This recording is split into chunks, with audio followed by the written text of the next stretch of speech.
Chapter 3 of Hour of the Olympics.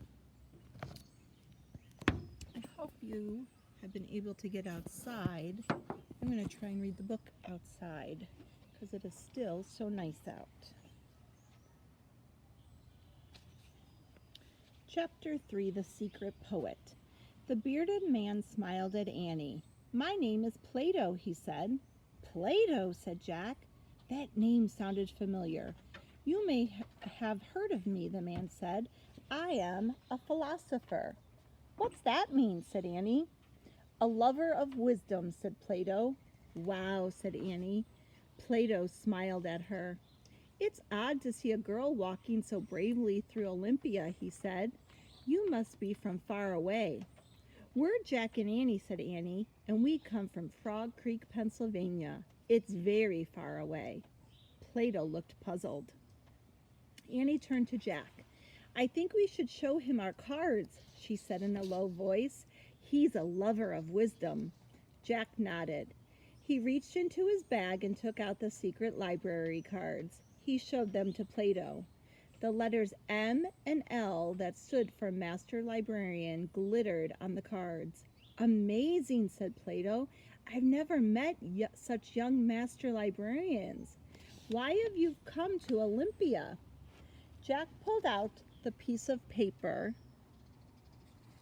with the title of the story. "We're looking for this story," he said. "Oh, yes," said Plato softly. "This was written by a..." Trying to get you to see Plato, sorry. There he is. "This was written by a brilliant poet, a friend of mine, in fact." "Do you know where the poet lives?" asked Jack.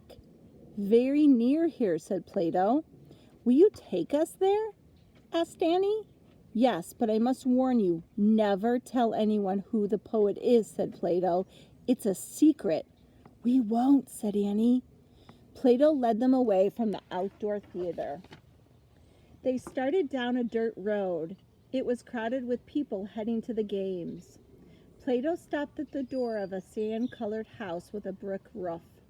I think my dog likes this story. He opened the door and led Jack and Annie into an empty courtyard. "Wait here," he said. He disappeared through a doorway. Jack and Annie looked around. Rooms opened onto the sunny courtyard. Everything was quiet. "The people who live here must have gone to the games," said Annie. "I bet you're right," said Jack. He pulled out the Greek book and found a picture of a house, and he read out loud. Men and women lived in separate parts of a Greek house. Women spent most of their time spinning and weaving and taking care of the kitchen. Boys were sent away to school when they were 7. Girls were not allowed to go to school. "Girls can't go to school?" said Annie. "How do they learn to read and write?" At that moment, Plato returned.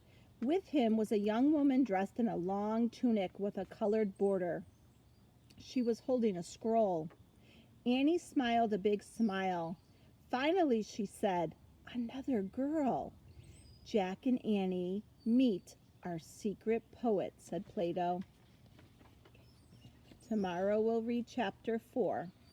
Hope you get outside today. Bye-bye.